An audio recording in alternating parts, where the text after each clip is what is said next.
I'm Stephanie Blackwood, 29 years old, and 3 years ago my father screamed at me to get out of his house and never come back.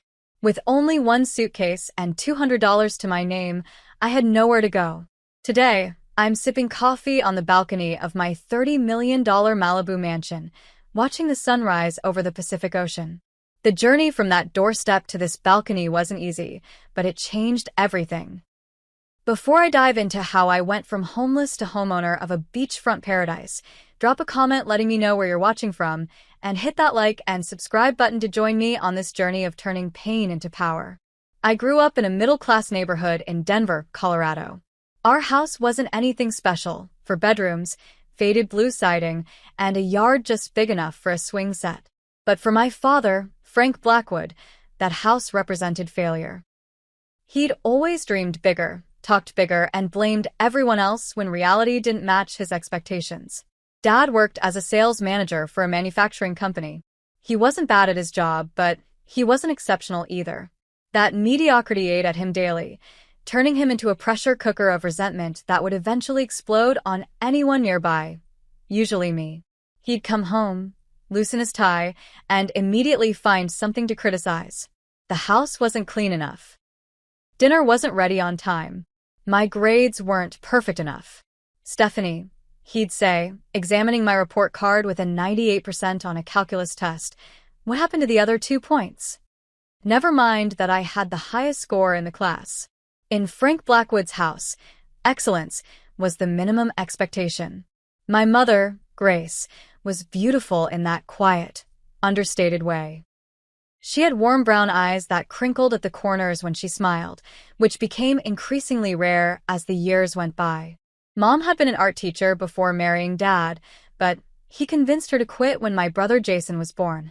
A Blackwood wife doesn't work, he declared, as if bestowing some great honor upon her. I watched over the years as her artistic spirit slowly withered under his control. She loved us fiercely, but silently.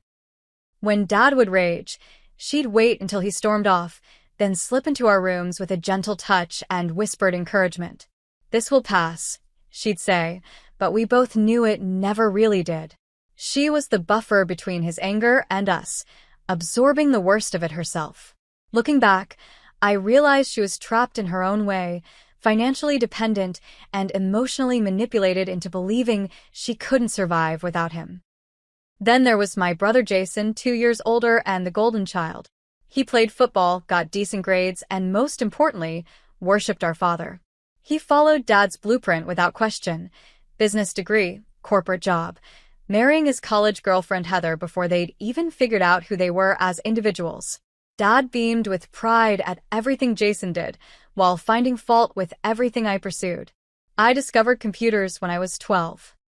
My grandmother Lillian, Mom's mother, and the only person who ever stood up to my father, gave me a refurbished laptop for my birthday.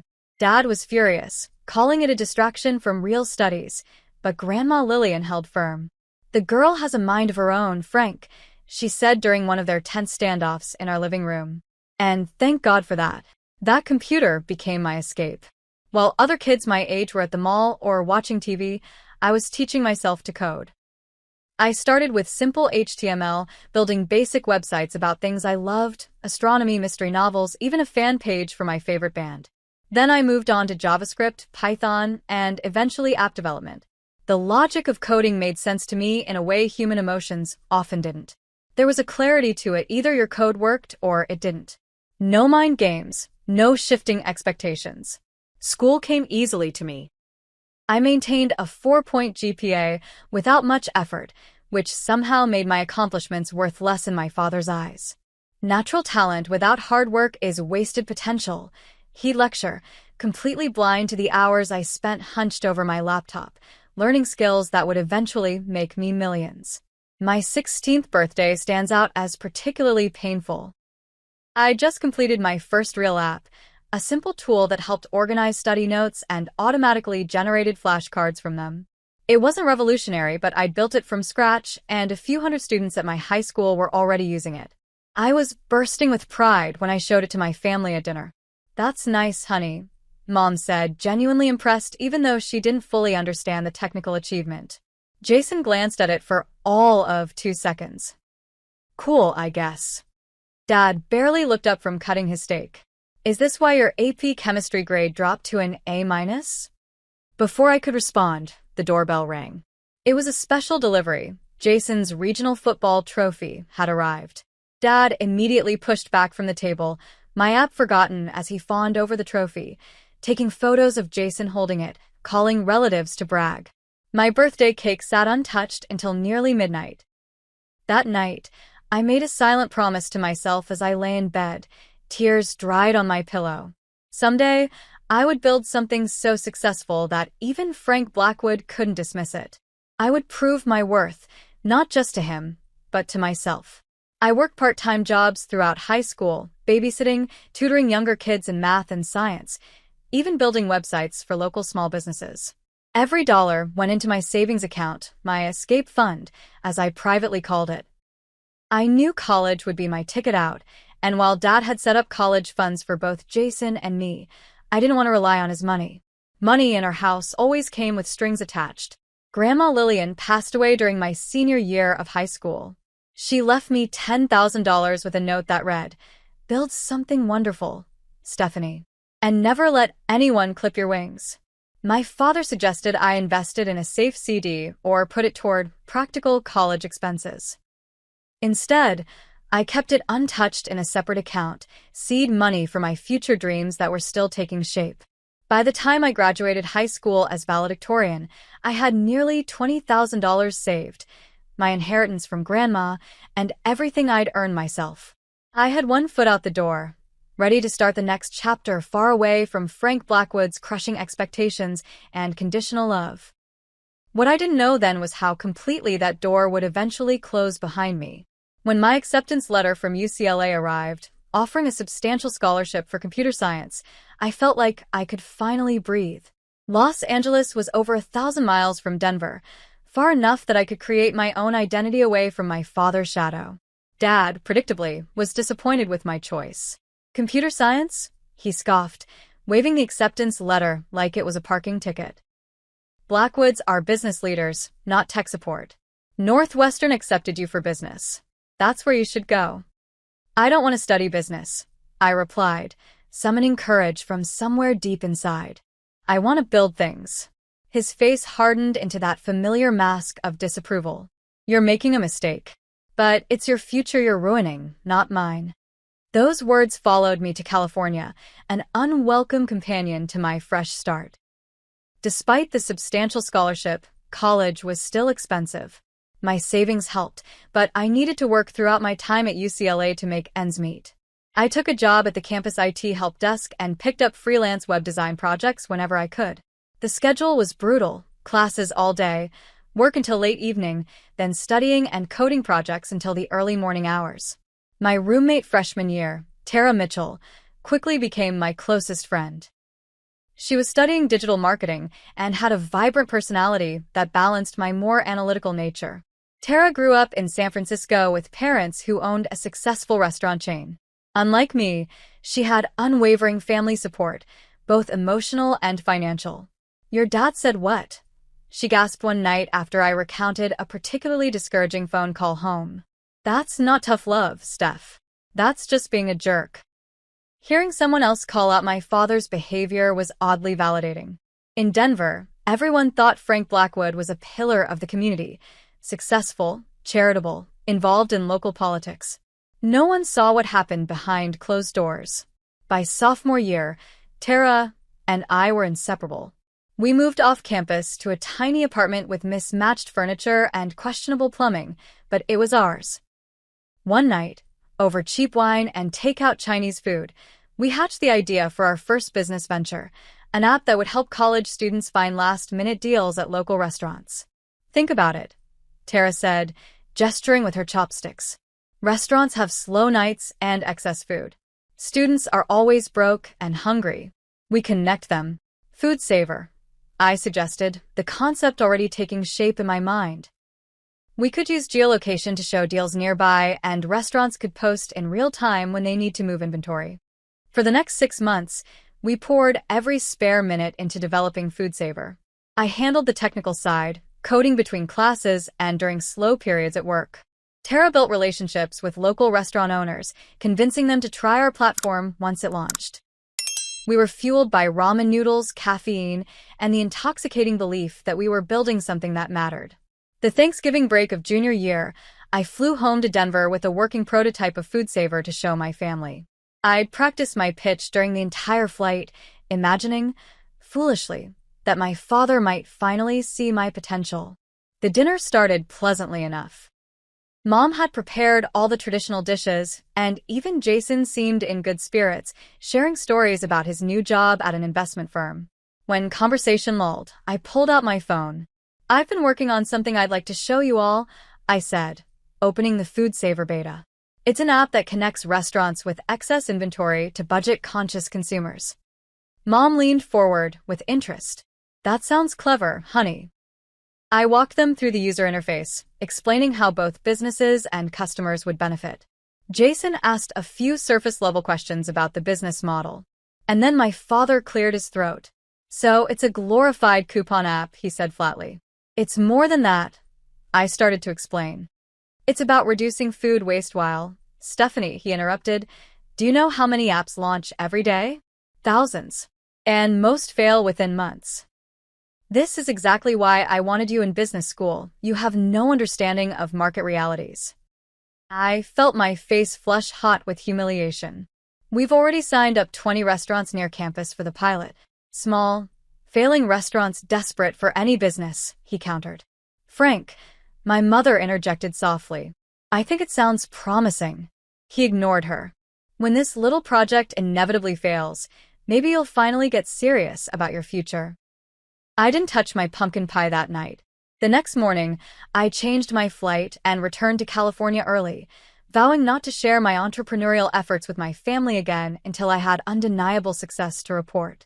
Back at UCLA, I threw myself into my studies with renewed determination.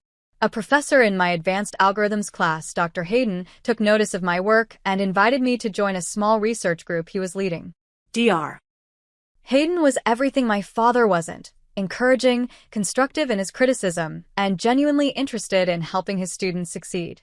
"You have a gift, Stephanie," he told me after I presented a particularly innovative solution to a complex programming challenge. "But more importantly, you have grit. That combination will take you far." Under his mentorship, I flourished academically. He also connected me with an internship opportunity at TechForward, a rising startup developing security solutions for enterprise clients. The internship was unpaid, which meant working even more hours at my paying jobs, but the experience and connections proved invaluable. Meanwhile, Food Saver launched officially but struggled to gain traction. Despite Tara's marketing efforts, we couldn't achieve the critical mass of users needed to make the platform viable. After 4 months, we made the difficult decision to shut it down. "I'm sorry," I told Tara the night we officially pulled the plug. "I feel like I failed us." She refilled our wine glasses and raised hers in a toast to failing forward. "We learned more from this than any class, and next time, we'll be smarter." Her resilience was infectious, and instead of feeling defeated, I started mentally cataloging the lessons. We'd built features users didn't need. Our onboarding process was too complicated. We hadn't considered the restaurant staff's technical limitations. Every mistake was a data point for future success. Senior year arrived quickly. I graduated with highest honors in computer science, with a minor in business administration, a small concession to my father's insistence on practical education. Dr. Hayden helped me secure several promising job interviews, and I had offers from 3 tech companies before graduation day. My mother flew out for the ceremony. My father and Jason couldn't make it, or rather, chose not to. Dad claimed an important business conference, though social media later revealed he'd been golfing that weekend. His absence stung but no longer surprised me. "He is proud of you," Mom insisted as we shared a celebratory dinner afterward. "He just doesn't know how to show it." I nodded, not wanting to argue, but I'd stopped believing that particular fairy tale long ago. The recession hit shortly after graduation. 2 of my job offers were rescinded as companies implemented hiring freezes. The third offered a significantly reduced salary that wouldn't cover living expenses in Los Angeles. With my savings dwindling and student loans looming, I made the difficult decision to temporarily move back to Denver while regrouping. It's just for a few months, I assured Tara as we hugged goodbye. Just until the economy stabilizes. Promise you won't let your dad crush your spirit, she replied, knowing exactly what I was walking back into. Promise. This time, I'm going on my terms. I couldn't have known then how drastically those terms would change, or that my next exit from my father's house would be permanent. Moving back into my childhood bedroom at 22 felt like failure, despite the economic realities that made it necessary. I took a job at a local tech company, several rungs below the positions I'd been offered before the recession, but it paid the bills and kept my skills sharp. Every evening after work, I continued developing my own projects, determined that this setback would be temporary. Dad implemented house rules. Within days of my return, curfew, chore assignments, mandatory family dinners. It was as if he was trying to reset our relationship to when I was 16, erasing my college degree and adult status. I bit my tongue and complied, reminding myself that every saved dollar meant freedom coming sooner. The tension built slowly over months. Dad would make subtle digs about my career choices during dinner. I'd respond with calm facts about the tech industry's growth potential. Mom would anxiously change the subject. Jason, who visited regularly with his wife Heather, would smirk silently at the familiar dynamic. Technology is a bubble, Dad declared one Sunday dinner. All these app companies with billion-dollar valuations and not a penny in profit. It's not sustainable. Actually, I countered, unable to help myself. Tech showed the strongest recovery after the recession. The company I'm working for just posted record quarterly profits. He waved dismissively. You're answering support calls. Hardly the cutting edge. For now, I said. I'm also developing my own security application. I have meetings with 2 potential investors next month. His eyebrows raised slightly, the closest he ever came to showing interest in my work. What kind of security application? For a moment, I felt a flicker of hope. Maybe this time would be different. I explained my concept. A user-friendly encryption system for small businesses that couldn't afford enterprise-level security solutions, but handled sensitive customer data. Sounds complicated, he said finally. Most small business owners can barely use email. They won't understand the value. That's exactly the problem I'm solving, I pressed. Making advanced security accessible to non-technical users. He shook his head. You need to focus on climbing the ladder at your current job. Prove yourself there before chasing fantasies. I clenched my jaw and fell silent. The familiar disappointment settled in my stomach like a stone. The catalyst, when it finally came, was something trivial. On a Tuesday evening in June, I came home later than usual.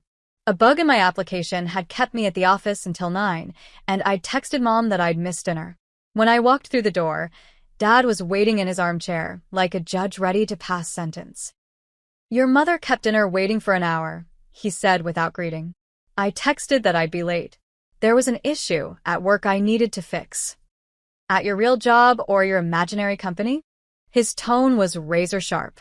I took a deep breath. Dad, I'm working on something important. Something that could change everything for me. What you're doing, he said, standing up, is living in a fantasy world. You're wasting your education and your potential on pipe dreams. I'd heard it all before, but that night, something inside me refused to absorb one more word of his criticism. My pipe dreams are already generating interest from actual investors. People who understand technology see the value in my work, even if you can't. His face darkened. Watch your tone, young lady. As long as you live under my roof, I follow your rules. I know, and I have been. But that doesn't give you the right to dismiss everything I'm passionate about. Passionate? He scoffed. Passion doesn't pay bills. Practical career choices do. Your brother understood that. He's already being considered for a management position, while you're still playing with computers. I'm not playing with anything. I'm building a business. And comparing me to Jason doesn't work anymore. We're different people with different skills. Mom appeared in the doorway, anxiety written across her face. Dinner's in the oven if you're hungry, Stephanie. The problem, Dad continued as if she hadn't spoken, is that you've always thought you were too smart to listen to advice. Your grandmother filled your head with nonsense about following your dreams, and look where it's gotten you. Back in your childhood bedroom at 22. The mention of Grandma Lillian ignited something fierce inside me. Don't bring her into this. At least she believed in me. And I don't. Who paid for your education? Who put a roof over your head? Who supported you your entire life? Supported me? I laughed incredulously. You've criticized every choice I've ever made. Nothing I do is ever good enough for you. Because you consistently make poor choices. His voice rose. You chose the wrong degree, the wrong career path, and now you're wasting time on a business idea that will never succeed. Jason and Heather had arrived for an impromptu visit during our argument, standing awkwardly in the hallway. Maybe we should come back another time, Jason suggested. No, stay, Dad said. Perhaps your sister could learn something from your example. That was the final match to the gasoline. I don't need to learn from Jason's example. I'm not Jason. I'm not you. And I'm done trying to meet your impossible standards. Dad's face contorted with anger. If you're so confident in your abilities, perhaps it's time you stood on your own 2 feet completely. No more safety net. Frank, Mom interjected, let's all calm down. He ignored her. I've carried you long enough. You think you know better than everyone? Prove it. I will, I said, my voice surprisingly steady despite the adrenaline coursing through me. Not under my roof, you won't. His words came slowly, deliberately. Get out and stay out. You're no daughter of mine. The room fell silent. Mom's hand flew to her mouth, eyes wide with shock. Jason looked down at his feet. Heather, to her credit, looked horrified. Frank, you don't mean that, Mom whispered. I do, he said, never taking his eyes off me.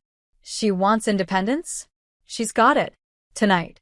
I stood perfectly still, absorbing the full impact of his words. The pain was breathtaking, a physical ache radiating from my chest. But beneath the pain was something unexpected. Relief. The pretense was over. The conditional love had finally shown its true face. Fine, I said quietly. I'll pack my things. Stephanie, no. Mom pleaded, tears streaming down her face. Frank, stop this right now. But it was too late. Something had broken between us that couldn't be repaired with apologies or time. I walked upstairs to my room, pulled out my largest suitcase, and began methodically packing essentials. Clothes, toiletries, my laptop and equipment, important documents. The rest, childhood mementos, books, old photos, would have to stay behind. Mom appeared in my doorway, frantic. Don't go. He'll calm down. He always does. I zipped the suitcase closed. This isn't about his anger, Mom. This is about me finally accepting that nothing I do will ever be enough for him. And I can't live like that anymore. Where will you go? She asked, her voice small. I'll figure it out. I hugged her tightly, memorizing the smell of her perfume. I'll be okay. I promise. Jason stood awkwardly in the hallway as I dragged my suitcase downstairs. This is crazy, he said. Just apologize and wait until tomorrow. I shook my head. There's nothing to apologize for. Dad sat in his armchair, pretending to read the newspaper. He didn't look up as I walked past. His silence was the final confirmation that his ultimatum wasn't a momentary rage, but a deliberate severing. At the door, I turned back one last time. Mom, I'll call you soon. Dad. I paused, searching for parting words that wouldn't haunt me later. Finding none, I simply said, goodbye. The door closed behind me with a definitive click. I stood on the porch of my childhood home, one suitcase containing all my worldly possessions, $230 in my checking account, and no idea where I would sleep that night. I made it to my car before the tears came. Fumbling with the keys, I finally got the engine started, only to hear an ominous grinding sound. The check engine light that I'd been ignoring for weeks glowed ominously on the dashboard. I managed to drive 6 blocks before the car shuddered and died completely. Sitting in my dead car, on a darkening street, I laughed through my tears at the perfect storm of disaster my life had become. Then I pulled out my phone and called the one person I knew would answer. Dara? It's Stephanie. I need help. The first few nights after being kicked out remain a blur in my memory. Tara immediately sent me money for a plane ticket to Los Angeles, but with my car broken down, I had to spend the first night in a cheap motel near the Denver airport. I remember sitting on the edge of the sagging mattress, under the harsh fluorescent light, taking inventory of my new reality. I had my laptop closed for about a week, my professional documents, and after the plane ticket purchase, just over $100 to my name. My car, still sitting abandoned 6 blocks from my parents' house, wasn't worth fixing. My apartment lease in Los Angeles had long since expired. I had student loans coming due and no permanent address. The magnitude of starting completely over at 22 was overwhelming. I allowed myself exactly 1 hour of panic and tears that night. Then I washed my face, opened my laptop, and began making plans. By the time I landed in Los Angeles the next day, I had sent out 15 job applications, emailed Dr. Hayden about potential opportunities, and researched the cheapest short-term housing options in the city. Tara was waiting at the airport, wrapping me in a hug before I could even set down my suitcase. "You're staying with me until you figure things out," she insisted as we drove to her apartment. No arguments. Tara's studio apartment was barely big enough for one person, let alone two, but we made it work. I slept on an air mattress that slowly deflated throughout the night, requiring reinflation every evening. I kept my belongings neatly contained in my suitcase, trying to minimize my footprint in her space. Despite her generosity, I was determined not to become a burden. "I won't stay long," I promised on my 3rd night there. "Just until my first paycheck." "Shut up and eat your ramen," she replied affectionately. "Mi casa es su casa," especially when your dad is being a world-class jerk. Pride made me want to call home, to show them I was fine without their help. Reality kept me from making that call. I wasn't fine. I was one missed opportunity away from true homelessness, and that knowledge kept me awake long after Tara fell asleep each night. A week after arriving in LA, I got an email from Dr. Hayden that changed everything. His former colleague needed a junior developer at a cybersecurity firm, and he'd recommended me. The salary was modest but enough to live on, and more importantly, it was in exactly the field where I wanted to build my career. "They need someone who can start immediately," Dr. Hayden explained when I called him. "The interview is just a formality. The job is yours if you want it." I started the following Monday. The company, SecureLink Solutions, was small but growing, with a client list that included several Fortune 500 companies. My role involved debugging existing security protocols and assisting in developing new features. The work was challenging and exactly the kind of experience I needed. With my first paycheck, I found the cheapest housing option possible, a bedroom in an apartment shared with 3 other young professionals in a less desirable part of the city. Melissa was a paralegal, Brandon a personal trainer, and Dina a restaurant manager.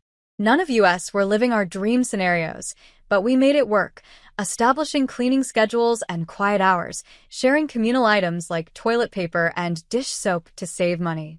My bedroom was barely larger than a walk-in closet, fitting only a twin mattress on the floor and a small desk I found on the street and refurbished. But it was mine, paid for with my own money, with no conditions or criticism attached. The first night in that tiny room, I slept better than I had in years. I established a ruthless budget. Every unnecessary expense was eliminated. I meal prepped simple dishes on Sundays, brought lunch to work every day, and turned down happy hours and dinners out. Half of each paycheck went to living expenses, a quarter to student loan payments, and the remaining quarter into savings, my new startup fund. Nights and weekends belonged to my own project. The security application I'd begun developing before being kicked out was taking shape into something with real potential. I called it Shield Key, a simple interface hiding sophisticated encryption technology that would allow small businesses to protect customer data without needing an IT department. 6 months into this new life, I attended a tech meetup focused on cybersecurity innovations. The event was held at a co-working space downtown, offering free pizza and networking opportunities. I almost didn't go. I was exhausted from a particularly challenging week at work, but Tara insisted. "You need to talk to actual humans sometimes," she said, practically pushing me out the door. Plus free dinner. The pizza was mediocre, but the connections were invaluable. Particularly Adrian Wright, a user experience designer who asked thoughtful questions during my informal discussion about ShieldKey with a small group of attendees. The technology sounds solid, he said as we continued our conversation over lukewarm soda afterward. But your interface needs work if you want non-technical users to adopt it. Rather than feeling criticized, I was intrigued. What would you suggest? Adrian pulled out his tablet and quickly sketched a simplified version of my current interface. Something like this. Fewer options visible up front. Progressive disclosure of features as users need them. Looking at his design, I immediately saw how much clearer it was than my developer-centric approach. That's actually brilliant. He grinned. Security people focus on functionality first, which makes sense. But users focus on usability. Combine both, and you've got something special. We exchanged contact information and over the next few weeks, met several times to discuss ShieldKey. Adrian's expertise in user experience perfectly complemented my technical knowledge. He understood how to make complex technology approachable, exactly what my target market of small business owners needed. We should partner on this, I suggested one evening as we worked at a coffee shop near my apartment. Your UX skills plus my security expertise. 50-50 split. Adrian considered it for all of 5 seconds. I'm in, but we need funding to do this right. The search for investors became our shared mission. We refined our business plan, created a compelling pitch deck, and practiced our presentation until we could deliver it in our sleep. Then we started reaching out to everyone who might be interested: angel investors, small venture capital firms, business incubators. The rejections piled up quickly. Too early stage. Market too niche. Come back when you have users. Each no was discouraging, but we kept refining our approach, learning from the questions and concerns raised in each meeting. Our breakthrough came 9 months after my father had kicked me out. A small angel investor named Patricia Lawson, who specialized in cybersecurity startups, agreed to meet us. Patricia had built and sold 2 successful security companies and understood both the technical challenges and market opportunity of what we were proposing. Most security products are built for enterprises with dedicated IT teams, she said during our meeting. Small businesses are left vulnerable because existing solutions are too complex and expensive. You're addressing a real gap. After 3 follow-up meetings and extensive due diligence, Patricia offered us $150,000 in seed funding in exchange for a 15% equity stake.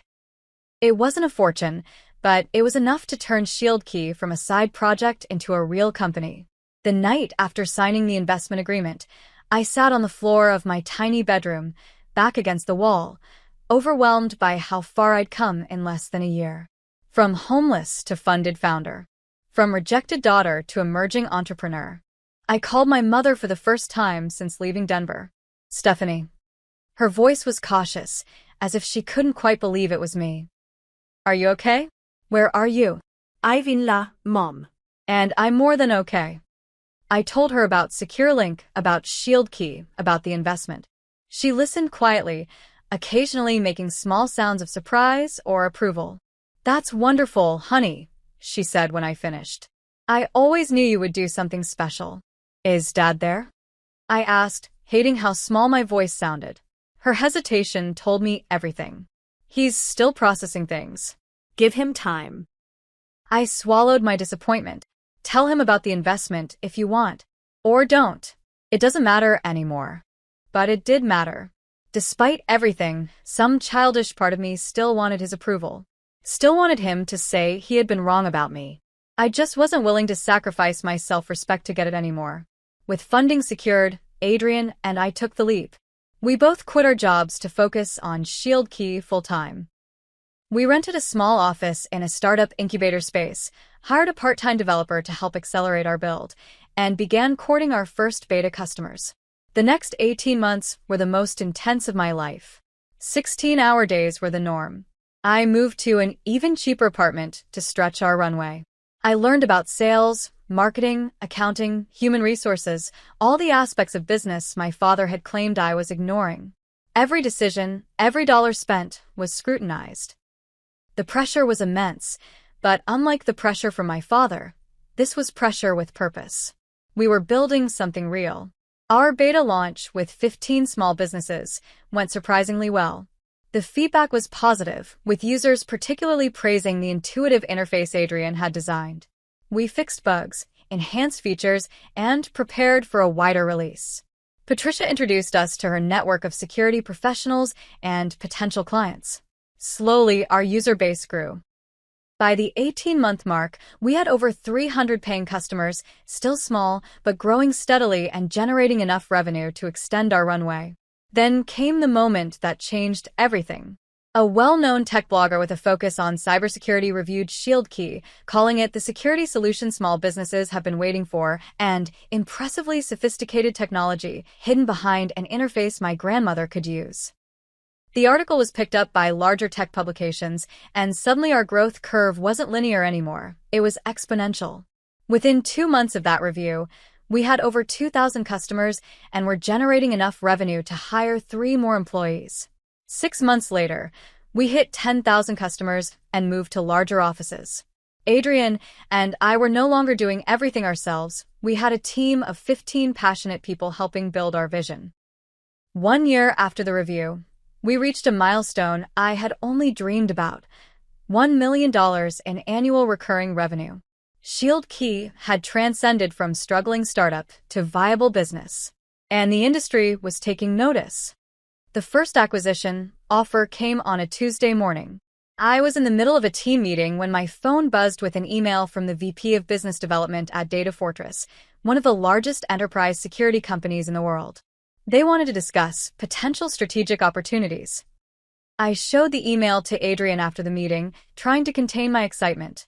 This could be nothing, right? Maybe they just want to partner on something. Adrian's eyebrows shot up. Or they want to buy us. Data Fortress doesn't partner with companies our size. They acquire them. The meeting was scheduled for the following week at their headquarters in San Francisco.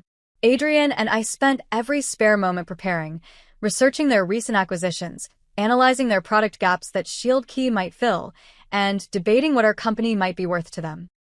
The Data Fortress offices were everything our startup space wasn't: sleek, modern, with floor-to-ceiling windows offering panoramic views of the bay. We were escorted to a conference room where 4 executives in perfectly tailored suits waited. "We've been watching ShieldKey with interest," their VP began after brief introductions. "Your penetration in the small business market is impressive. We've struggled to reach that segment effectively." What followed was 2 hours of detailed discussion about our technology, customer base, and team. They asked pointed questions about our growth projections and competitive landscape. We answered honestly but strategically, highlighting our strengths without revealing all our future plans. Finally, the CEO joined us. Martin Green was known for building Data Fortress from a small security consulting firm into a publicly traded company worth billions. He didn't waste time on small talk. "We'd like to acquire ShieldKey," he stated plainly. "We believe it would complement our enterprise offerings and give us entry into a market segment we've failed to capture." My heart raced, but I kept my expression neutral. "We're not actively seeking acquisition. Everyone has a number," he replied with a slight smile. "Ours is $2 million. It took every ounce of self-control not to react visibly. $2 million would change my life completely. I could pay off my student loans, buy a house, have financial security I'd never known." But looking at Adrian's carefully blank expression, I knew we were thinking the same thing. It wasn't enough. "We appreciate the interest," I said carefully, "but we believe ShieldKey has significant growth ahead. $2 million doesn't reflect our current value, let alone our future potential." Martin nodded, unsurprised. "Think about it. The offer stands for 2 weeks." On the flight back to Los Angeles, Adrian and I dissected every moment of the meeting. $2 million is insulting," he said. "We're already generating close to $1 million in ARR, growing at over 20% month over month." I agreed. But the fact that Data Fortress is interested at all validates everything we've built. Others will follow. Adrian was right. Within days of declining Data Fortress's offer, we received inquiries from 2 other major security companies. Word had gotten out that we were in play. Suddenly, ShieldKey wasn't just a promising startup. It was a valuable acquisition target. The next 6 months were a whirlwind. We hired a chief revenue officer with experience scaling security companies. We expanded our engineering team to accelerate our product roadmap. We moved again to offices that could accommodate our growing staff, now numbering 35. Our customer base crossed 25,000, and our annual revenue hit $3 million. Industry analysts began mentioning ShieldKey as a disruptive force in the small business security market. We were invited to speak at major technology conferences. A prominent tech magazine included me in their 30 under 30 list of promising young entrepreneurs. The next acquisition offer came from SecureTech, the largest competitor to Data Fortress. Their initial offer was $8 million, a significant improvement, but still not reflective of our growth trajectory. After 2 rounds of negotiations, they increased to $12 million. It was tempting, very tempting, but our momentum was only increasing. Our newest feature, automated compliance reporting for various regulatory standards, was generating particular interest from slightly larger businesses than our initial target market. We're just scratching the surface of our potential, I told Adrian as we debated the offer over late-night takeout in our office. If we sell now, we'll always wonder what could have been. He nodded slowly. So we keep building. And build we did. Our team expanded to 50, then 70. We opened a small office in New York to better serve East Coast clients. Our annual recurring revenue passed $10 million, a milestone that seemed impossible just 2 years earlier. The tech press began running profiles of our company, often focusing on my personal journey from college graduate to successful founder. I gave interviews selectively, always redirecting attention to our product and team rather than my backstory. I never mentioned being kicked out by my father or the hardships of those early months. That pain was still too personal to share publicly. 3 years after being thrown out of my childhood home, I received an email that changed everything again. The subject line was simple: acquisition discussion. Privacy Guard. Privacy Guard was the undisputed giant in our industry, a publicly traded company with over $5 billion in annual revenue and the most respected name in data security. Their CEO wanted to meet personally. The meeting took place at their headquarters in Silicon Valley. Unlike the Data Fortress meeting, this one started with the CEO himself, James Wilson, a legendary figure in tech who had built Privacy Guard from startup to industry leader. I rarely do these meetings personally, he said after we were seated in his surprisingly modest office. But I've been following ShieldKey's progress with interest. You've accomplished something remarkable, making enterprise-grade security accessible to businesses that previously couldn't afford or manage it. We spent the first hour discussing not financials but vision, where we saw ShieldKey evolving, how we thought about the future of security for small businesses, what challenges we found most pressing in the industry. Our philosophies align, James said finally. Which brings me to why I asked for this meeting. We want to acquire ShieldKey and make it Privacy Guard's small business division. You and Adrian would join our executive team, leading this division with significantly more resources than you currently have.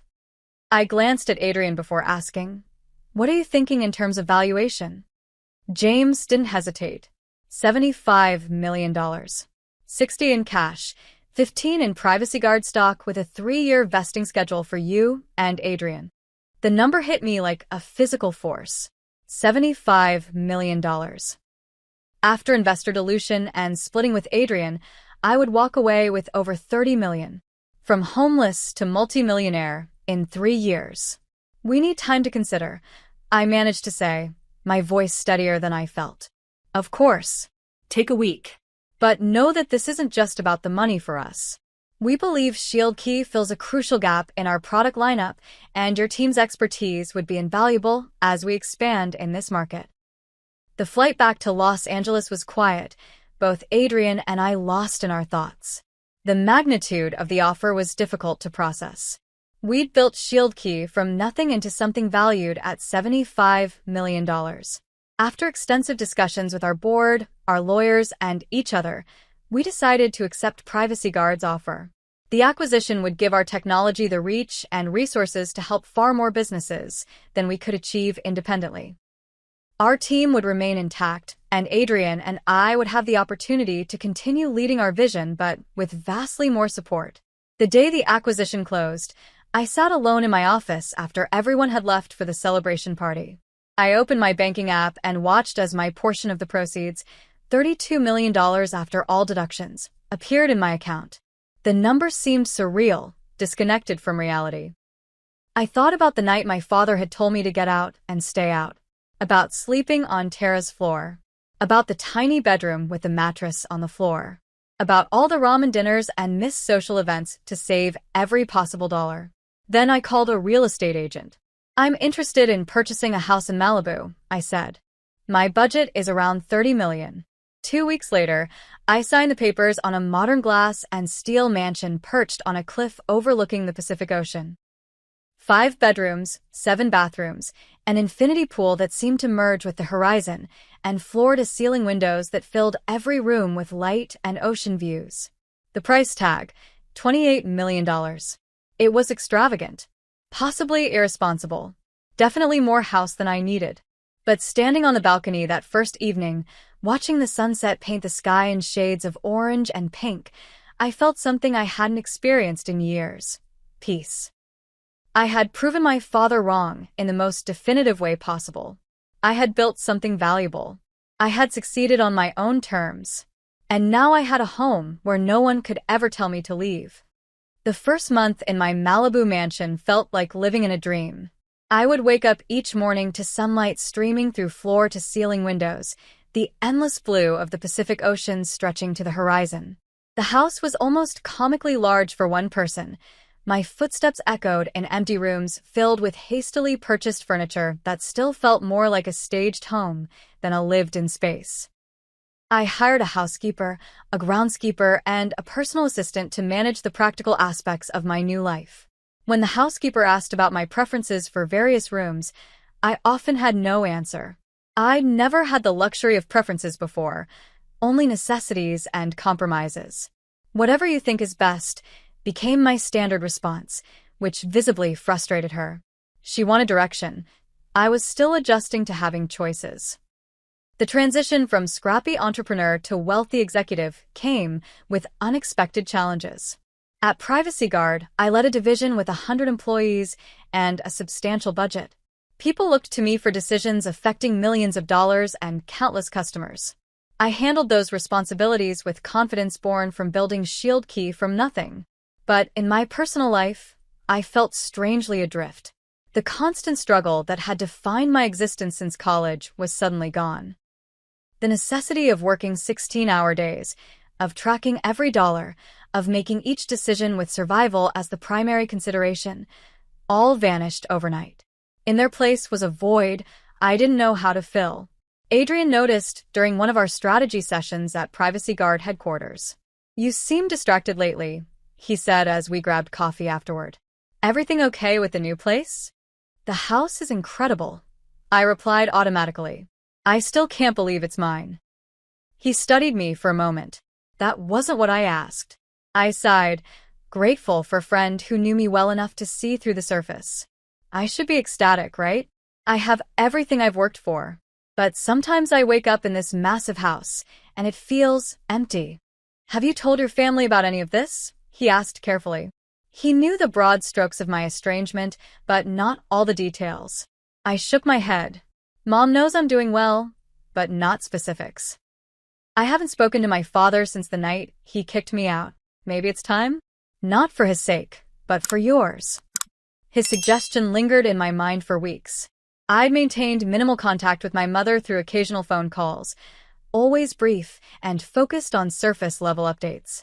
She knew about ShieldKey's success in general terms, but not about the acquisition or my new wealth.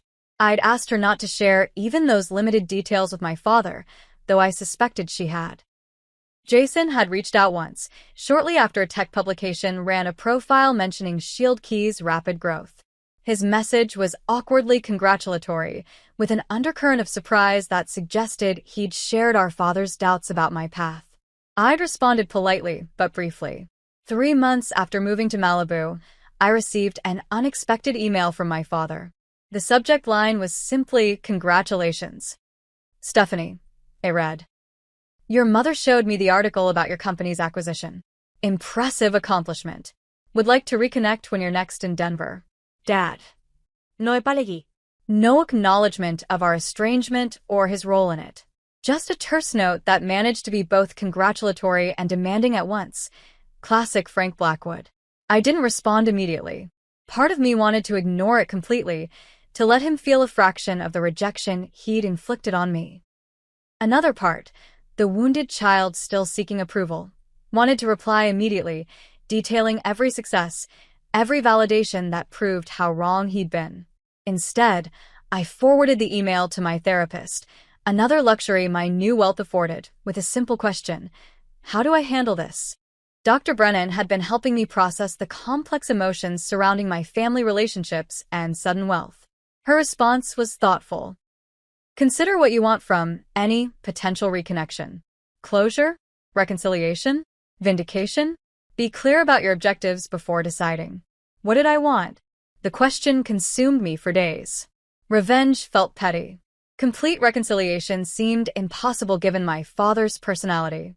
Perhaps closure was the most realistic goal, a chance to redefine our relationship on more adult terms now that I was no longer financially or emotionally dependent on his approval.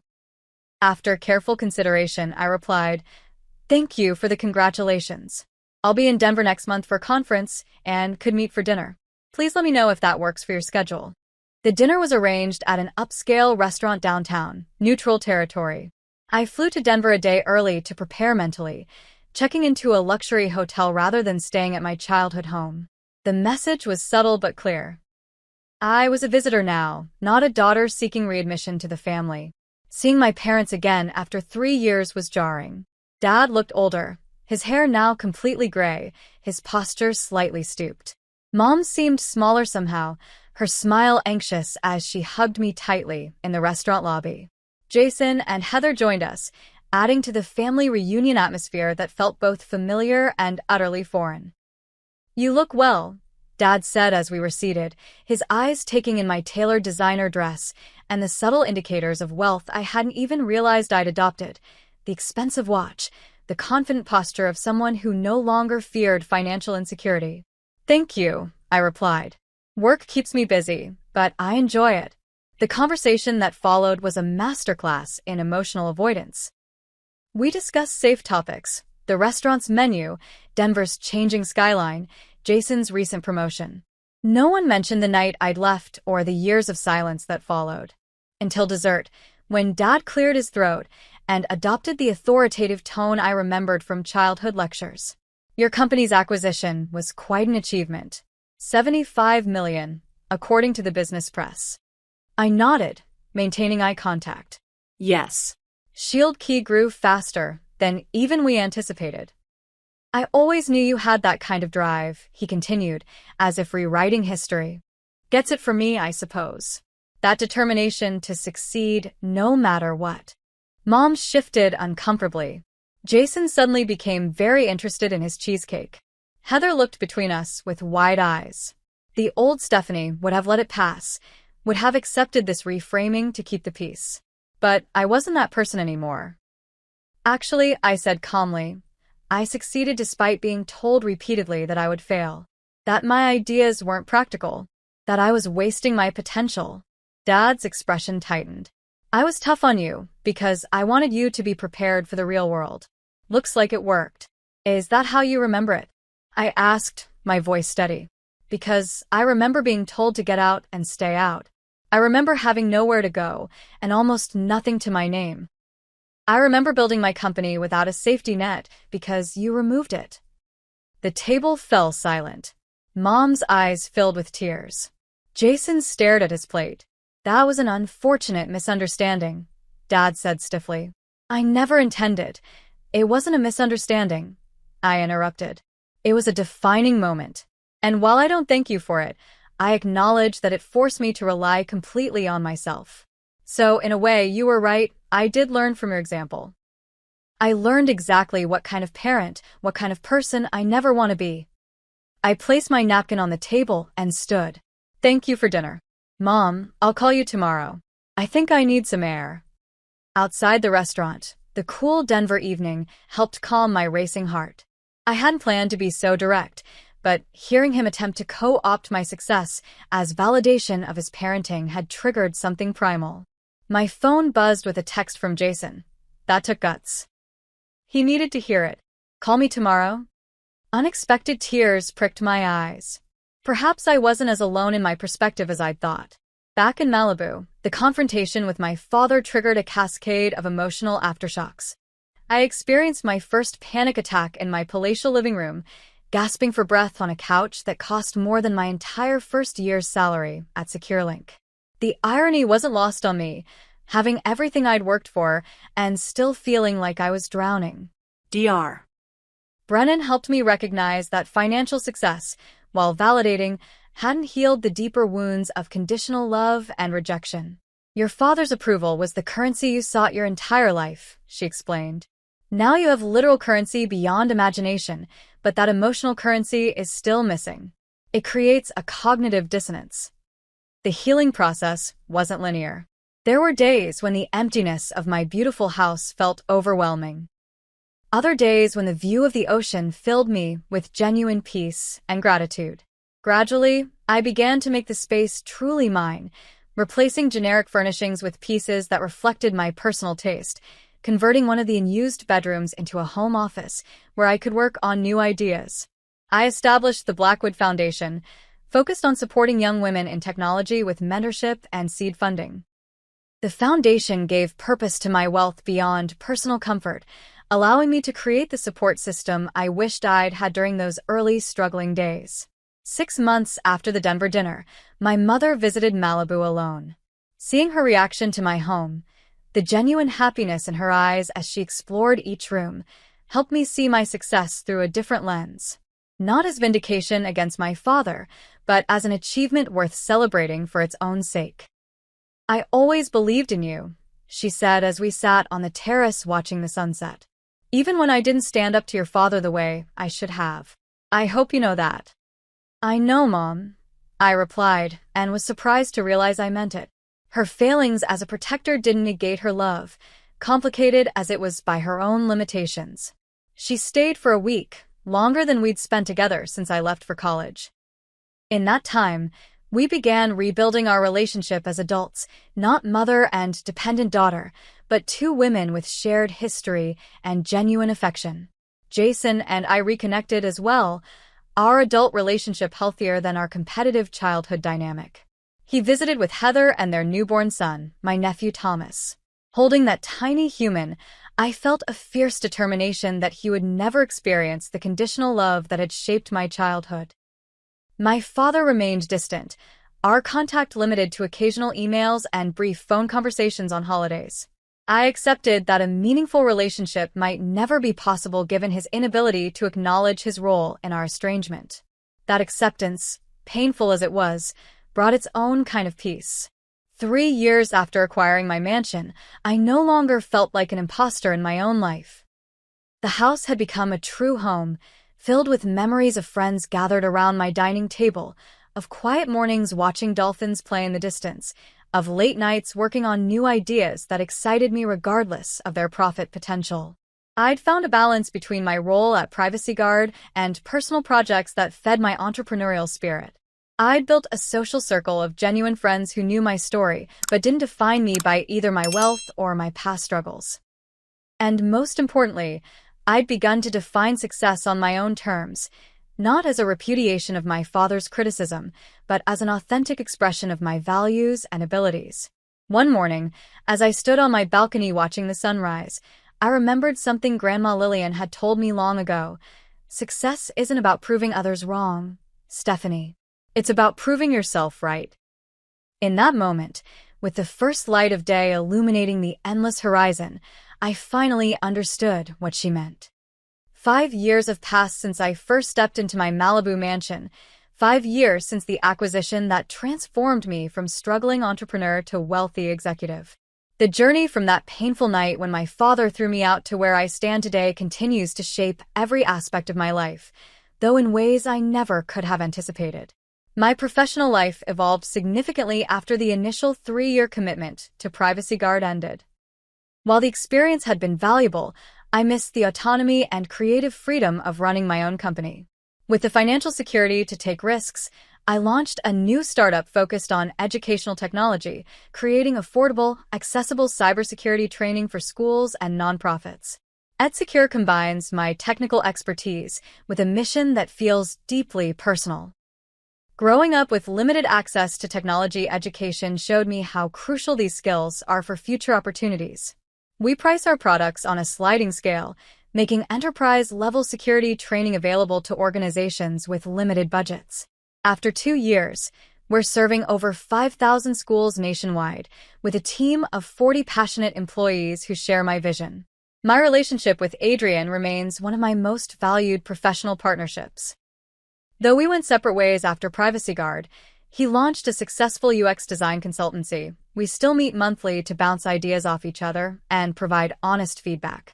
His perspective helped shape EdSecure's user-friendly interface, making complex security concepts accessible to non-technical educators. Personally, the most unexpected change came in the form of Michael Chen, who I met at a technology education conference in San Francisco. As the founder of a nonprofit focusing on bringing STEM education to underserved communities, his passion and integrity impressed me immediately. Unlike previous relationships where my success or wealth became a complicating factor, Michael was secure in his own purpose and accomplishments. Our relationship developed slowly, friendship first, then deeper connection. He was the first person I brought home who made my massive house feel appropriately sized, filling it with laughter and warmth. After 2 years together, he moved in, bringing his collection of vintage science fiction novels and habit of making elaborate Sunday breakfasts that we eat on the terrace, regardless of weather. "Your success is part of you, not all of you," he told me once when I worried about the imbalance our financial situations might create. I fell in love with Stephanie the person, not Stephanie the millionaire. The healing process with my family continues to evolve in complex ways. My mother and I have built a new relationship based on mutual respect rather than the dysfunctional dynamics of my childhood. She visits frequently, has developed a close bond with Michael, and has even begun painting again, her passion that was sidelined during her marriage. Watching her reclaim her creativity in her 60s has been one of my greatest joys. Jason and I have grown surprisingly close. The competitive dynamic our father fostered between us dissolved once we were both free to define success on our own terms.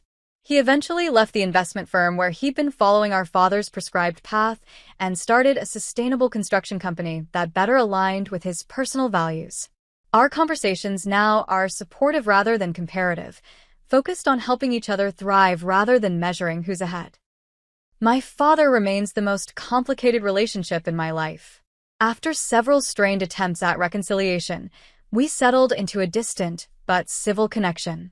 He's never apologized for kicking me out. I've accepted he likely never will, but he has made small gestures of acknowledgement. A clipping of an article about EdSecure sent by mail. An email congratulating me on an industry award. Brief, surface-level interactions that acknowledge my existence without breaching the emotional walls between us. Last Christmas, I invited my entire family to Malibu, my first time hosting a family holiday. Dad accepted, which surprised everyone, including himself perhaps. The visit was awkward at times, but also revealed glimpses of the man beyond the stern patriarch I'd grown up with. Watching him play with Jason's children on the beach, I saw momentary softness I'd rarely witnessed in childhood. "Your house is quite something," he said on the last night, as we stood on the balcony after everyone else had gone to bed. "You've done well for yourself." "Thank you," I replied, accepting the closest thing to approval he could offer. "I still think business school would have been a more direct path," he added, unable to resist a small criticism. I smiled, no longer wounded by his inability to fully embrace my choices. "Maybe, but this was my path." He nodded, and we stood in silence, watching the moonlight on the ocean. Not reconciled, not healed, but at peace with our differences in a way that would have seemed impossible 5 years ago. One of the most meaningful aspects of my journey has been the opportunity to mentor young women facing similar family pressures around their career choices. Through the Blackwood Foundation, I've worked with dozens of aspiring female entrepreneurs, providing not just funding but the emotional support and validation I lacked at their stage. Lily Ramirez, our first grant recipient, recently sold her healthcare application to a major medical technology company. At the celebration dinner, she raised a toast that brought tears to my eyes. To Stephanie, who believed in me when my own family said tech wasn't for girls from East LA. You didn't just fund my company, you showed me what was possible by living it yourself. Her words crystallized something I've come to understand. Our greatest impact often comes not from our direct achievements, but from how they create possibility in others' minds. Last month, I visited Grandma Lillian's grave in Denver for the first time since her funeral. I brought yellow roses, her favorite, and sat beside the simple headstone for over an hour. I told her about the mansion, about EdSecure, about Michael, and the foundation. I thanked her for the computer that started everything, but more importantly, for being the one person who saw me clearly when I couldn't yet see myself. You were right, I whispered before leaving. I did build something wonderful. The lessons of my journey continue to reveal themselves daily. I've learned that resilience isn't just about surviving hardship, but about maintaining your core self through both struggle and success. That true wealth isn't measured in square footage or bank balances, but in relationships that celebrate your authentic self. That sometimes the people who should love you most fail spectacularly, and that's about their limitations, not your worthiness. Most importantly, I've learned that being told to get out and stay out, while devastating in the moment, forced me to find my own path in ways that comfort never would have. The mansion isn't a victory over my father's rejection. It's a testament to the strength I found when that rejection pushed me to rely completely on myself. The view from my terrace still takes my breath away, especially at sunrise when the entire ocean seems illuminated from within. But now I understand that the peace I feel watching those sunrises comes not from what I own but from who I've become. Someone who finally believes in her own worth, regardless of external validation or criticism. If there's one message I could share with anyone facing rejection or family wounds similar to mine, it's this. The people who can't see your value don't determine your worth. Their limitations aren't your destiny. The path forward may be harder without their support, but the strength you'll develop by relying on yourself will carry you further than their approval ever could. Life will always contain both pain and beauty. True resilience isn't avoiding the pain. It's learning to build a meaningful life that encompasses both, using even the deepest hurts as foundation stones for something authentic and purposeful. Have you ever experienced a rejection that ultimately pushed you towards something better? Or found strength in yourself that you didn't know existed until circumstances forced you to find it? Share your story in the comments below. Our collective journeys of resilience can inspire others who might be in that painful, kicked-out stage right now. Don't forget to like this video, subscribe to my channel for more stories of transformation, and share with someone who might need to hear that their current struggles could be the foundation of future strength. Thank you for listening to my story, and remember, sometimes the door that closes behind you is opening the way to a view you never imagined possible.